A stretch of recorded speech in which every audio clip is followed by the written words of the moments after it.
Kirby Smart said the quiet part out loud, thinking perhaps the Big Ten, is just a better league. What's up, kinfolk? It's RJ Young. I am not on Step Mill. If this is your first time watching Adapt and Respond, thank you for joining us here. We talk college football year-round. If you're into that, hit that subscribe button, like this video, answer the question in the comments below. Do you think Kirby Smart is right in that the Big Ten is a much more competitive conference? And he's even questioned, well, I'm going to let you hear what he had to say, but I also want to back this by saying it's not just that the Big Ten has won the last 3 national championships. It's that the SEC has been boxed out of the national championship game for 3 consecutive years. This at a time when Kirby Smart has been a part of so many championship teams, right? SEC championship belongs to them. They won it back-to-back years, but they have not been able to make the national championship game in either of those years. Used to be, we would expect the SEC champion to be a shoo-in to the national championship game, and basically since 2009 to about 2022, that's what it was, right? Alabama all the way to Georgia.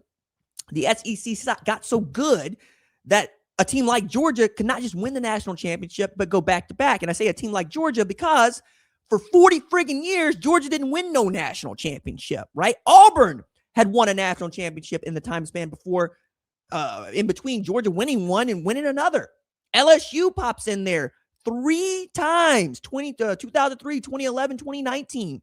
Florida, 2006, 2008. I mean, Auburn again, 2004, if we're going to be really honest about it. And you look up and down that conference, it's just hitters, right? And they've gotten so much better at the bottom with Vanderbilt being a 10-win team. Auburn is up and down. Mississippi State's never been really good, but they're edging toward it. Missouri edging toward making the college football playoff, looking great. Ole Miss makes it, wins against Tulane, and then beats that Georgia team to get into the semifinal.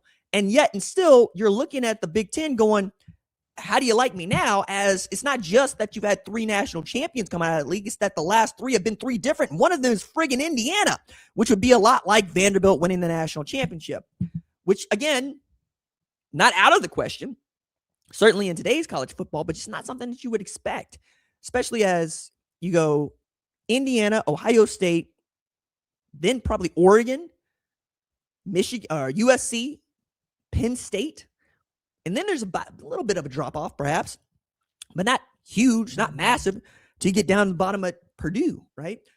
Washington has the capacity to be good because they got a Damon Williams there. Michigan State, we'll see what Pat Narduzzi can do. Or Narduzzi, excuse me. Pat Fitzgerald. Narduzzi's still at Pitt. Fitzgerald's new head coach of Michigan State. Illinois, pretty damn good football team. They're going to put their fortunes in the hands of Caton Hauser, once a starter for the Michigan State Spartans. I can keep doing this, right? That's the point. But as you're looking at the league and you're asking real questions of the SEC, I think Kirby Smart's keeping it a buck. Quote that he gave to Next Round was, I just think they have a more competitive conference. Like the top of their conference, there's more good teams. Even went further, he said, I have so much respect for them. I'm like, are they better coaches than us?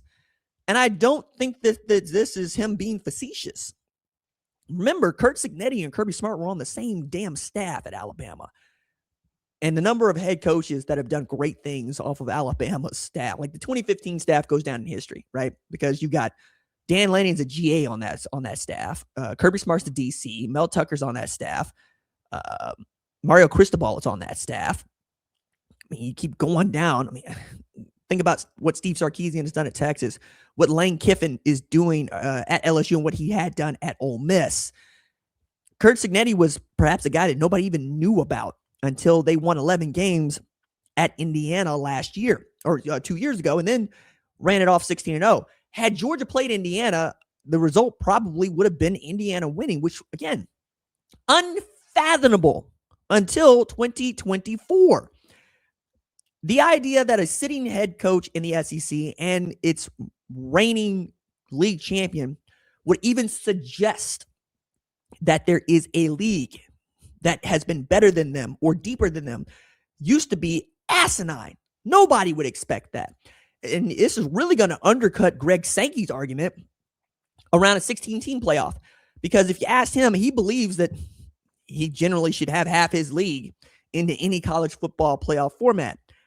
I don't agree. But again, it is in his best interest to root for his league. It's also a reason why he and Donny Batiti can't come to an agreement on what they think the next evolution of the college football playoff format should be. I think that the more people that want the 2014 playoff, the harder it is going to be for Greg Sankey not to do this. But what we're really talking about in as far as the college football playoff expansion is just how sturdy Sankey's backbone is, because he doesn't actually have to do anything. So he can't put his head in the sand and just say, I don't want it. But if enough of his head coaches and athletic directors, presidents believe that they want a 2014 playoff, he might not have a choice. So you've heard guys like Josh Heupel, for instance, say, I think 2014 is his best, because I think it also is the best opportunity for Tennessee and Vanderbilt and South Carolina and even Florida to get into a playoff at this point. But also because you know that you're going to have at least 2, maybe 3 Big Ten teams at this point that can make that thing at any point. And if you extend it, they got 18 teams, you got 16. And the 2 teams that they added in Washington and Oregon ain't exactly Washington State or Oregon State, if you get what I'm saying, right? If SC ever figures it out, and I think they can this year with Gary Patterson calling the defense, Lincoln Riley calling the offense, third-year starter in Jaden Maiava, you got every shot here. You got every chance. You're in, right? What's going to be more fascinating is what other SEC coaches have to say about Kirby saying what he did. Because, again, it ain't Jeff Lebby saying that he thinks that they're much better, right? It ain't even Alex Galesh thinking that they're that much better. It's the king of the SEC. Nobody's been able to beat them to a SEC championship the last couple of years. And even then, you're talking about Saban in Alabama. But before that, we're back to Georgia.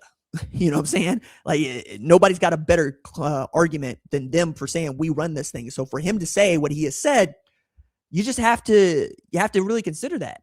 And I think this is going to be a topic that we discuss as Media Days comes around in July, especially when the SEC has its Media Days. This would be a question that I would ask each one of the coaches. Also be a question I ask each one of the Big Ten coaches. Do you believe this? And if you don't, tell me why. If you do, tell me why. I think the answers are really interesting.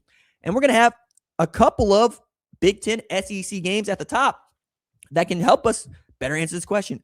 Oklahoma's got to go to Michigan, and Ohio State's got to go to Texas. And I'm going to tell you, we're going to draw some conclusions about who's got the better conference from those games, if nothing else.